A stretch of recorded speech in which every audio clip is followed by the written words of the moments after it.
as being an owner of an agency myself, I'm dirty hands all day, belly to belly with all these small businesses, medium businesses. We're making it happen. We're actually doing conversion. We're doing stuff. What would you suggest to a guy like me who knows he should step it up and get to the next level of client size? What would you suggest as the best approach? To go to the next level client-wise, size-wise? Yeah. Yeah. I think a couple things. It's interesting, and I took the same advice kind of when I started Vayner, and it's kind of cool that you started by saying you're a Vaynerchuk, so you know what I'm about to say, which is Wine Library is a price leader, right? We built, the business on aggressive pricing, low margin. So I promised myself when I started Vayner Media that I wanted to be in the other realm, that I didn't want to do small business, that I wanted to go after, bigger clients. And so I would tell you, believe it or not, I think you'd be stunned. It's really kind of going for the at-bat. It's reaching out cold to the brands. It's going to LinkedIn and finding out who the CMOs and the brand managers are of brands and starting relationships, and literally a mix of cold calling and a mix of engaging on Twitter with the right people, I think actually then puts you in the RFP process. And it's really just at bats. Once you get one, everything changes. So once you get, Coke, Pepsi, Ford, or even if it's jumping from smaller business to bigger business, like Cleaners to Wine Library or Ray Catino within New Jersey, whatever it is, all you need is one to take the next step. And so what I would tell you to do is to allocate 10% of your time, whatever you're doing in the world right now, to trying to land a bigger client, because once you have it, you're basically then attracting other businesses of that size. Awesome. I think you hit the nail on the head, which is the dedicate the time. That's the thing, right? Yeah, and it's hard, right? Because you're farming, and you have to have the right balance of hunting too. You're taking care of your actual business. But one thing that AJ and I had a big discussion last night about was there's a client or two that we should be firing, and that's tough, right? It is tough, but I'll tell you, it's all up and down the chain, and it's not necessarily a firing. It's an understanding that, listen, not everybody's going to be in my tribe. Absolutely. And so for us, we're actually in a little bit of a better spot where they really want to work with us. They're just demanding so much over-deliverance on the scope that we're losing money. And I'm so thank you economy man and customer service that it's hard for me to draw that line in the sand, but I've got to, because it's hurting my people, which ultimately is hurting my business, right? Yeah, I'm right there, lockstep, but just at a different level. It's funny how many things that we execute on from all these deliverables. I mean, we're pushing social, we're pushing SEO, pay-per-click, reputation management. It's all the same stuff, whether you're doing it for a $1,500 a month client or you're doing it for a $20,000, $30,000 a month client. And so what I would tell you is one of two things. Either you're the guy and you've got a great demeanor on the phone, so I think you could be the guy, or find the guy or gal that can really just walk up to a CMO of Virgin or McDonald's or, Wolfgang Puck's organization. You just got to go for the at-bats. You'll get a lot of no's, but when you get that yes, it changes your business forever. It's funny because but prior to building this business, I spent 10 years in corporate America, working for 70 of the different, working with 70 of the different Fortune 500s around here in New Jersey. So I've walked the walk and talked the talk, so I'm not afraid to step into those roles, and those shoes are definitely in my feet. It's just a matter of execution. You got it with the 10%. Mm-hmm. All right, so let me ask you some other stuff. I think that Sure. you covered that one really well, and again, I appreciate it.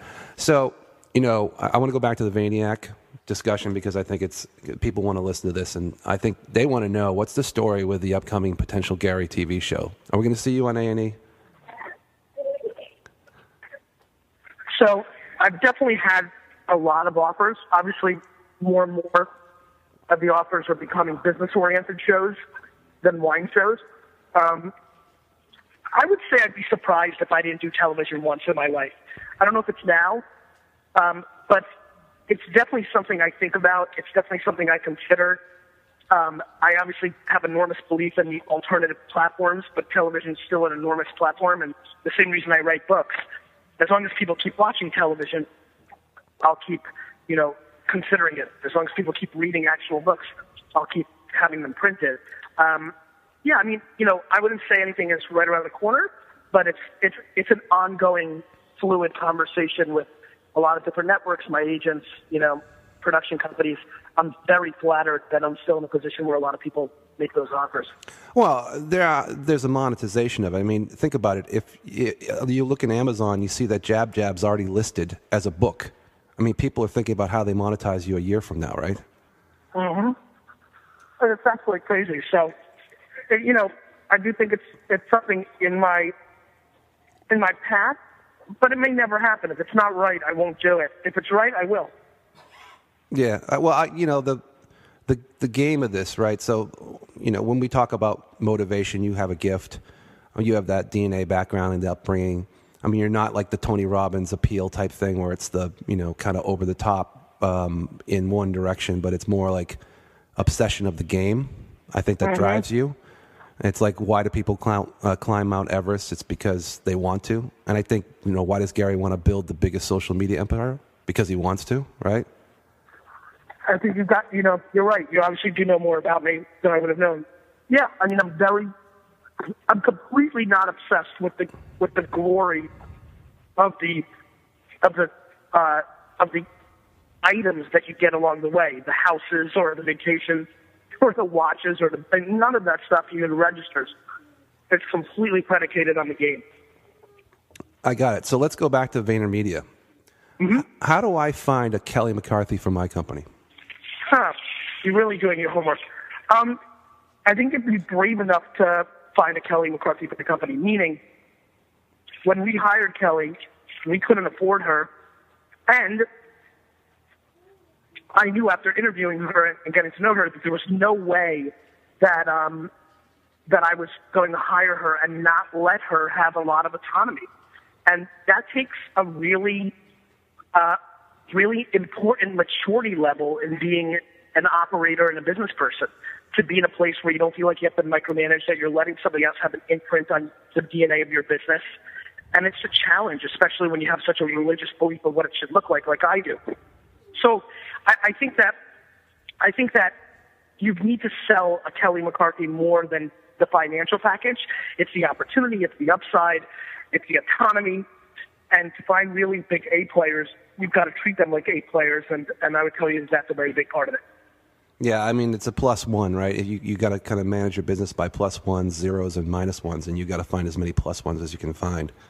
Absolutely. And Kelly said to me on a flight home 2 days ago that, somebody told me early on in my career that I was going to be a great number 2, and he saw me recently and said, good for you, you found your spot. And I looked at her and I said, you're a 1+5. You're a 1.5. You're not a number 2. And I think it's really important to find 1.5, 2.5. People that bleed over enough into leadership, but don't necessarily want to be the CEO or the chairman or things of that nature. I'm Brandon Warnicki, who runs Wine Library. He's a number 2. So Kelly's a little more of a 1.5.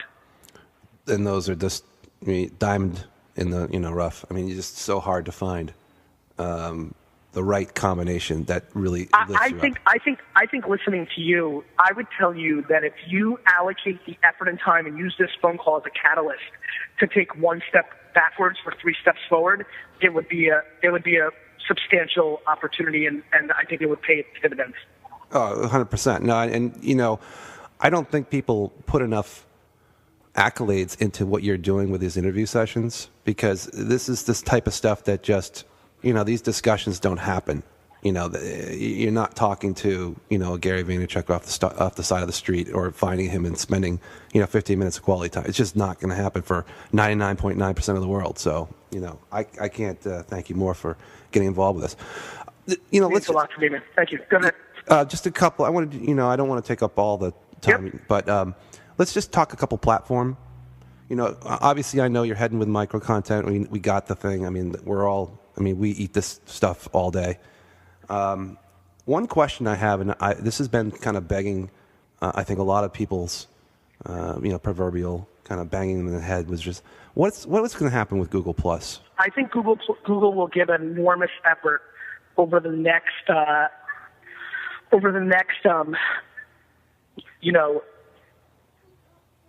2 years to make that platform work, and that's that, right? They're just going to really go out of their way to try to make the platform work, and if they can get there, they'll get there, and if not. I think they'll make a lot of integrations into the other products, Google Glass, Gmail, Android, anything they can to make it pop. But it just might not be there, right? It's just too similar to Facebook and didn't bring another added value to people, and might just have no real reason for people to go there. Gotcha. I just wanted to recommend that people get a Google TV to see what's going on if they don't have one. My kids wake up and they don't watch TV; they watch YouTube now. Oh, absolutely. I mean, it's, between YouTube and Android and Gmail and Calendar and upcoming Google Glasses, they know what they're doing. Well, that's why I'm curious on how they're going to have an opportunity to maybe get into broadcast somehow and coordinate all the Google. They're in broadcast. They're wiring the world. They're players. I mean, they may not figure out social, and that just might not be what they're going to win, but they've got plenty of things they're winning at. Okay, if I see Gary in 5 years from now, what's he doing? I have no idea. And that's the real truth. And I think that's pretty much predicated on how I play. Very reactionary, more so than game plan. I'm the kind of coach that adjusts at halftime down 17-0, more than the coach that's going to have a game plan and spend all week trying to figure out how to go up something. It's just kind of the way I'm wired.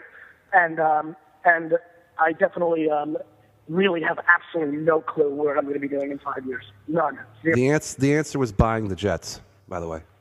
Yeah, but that's definitely not true. That I can tell you won't happen because I'm just not in a financial place where that would be realistic.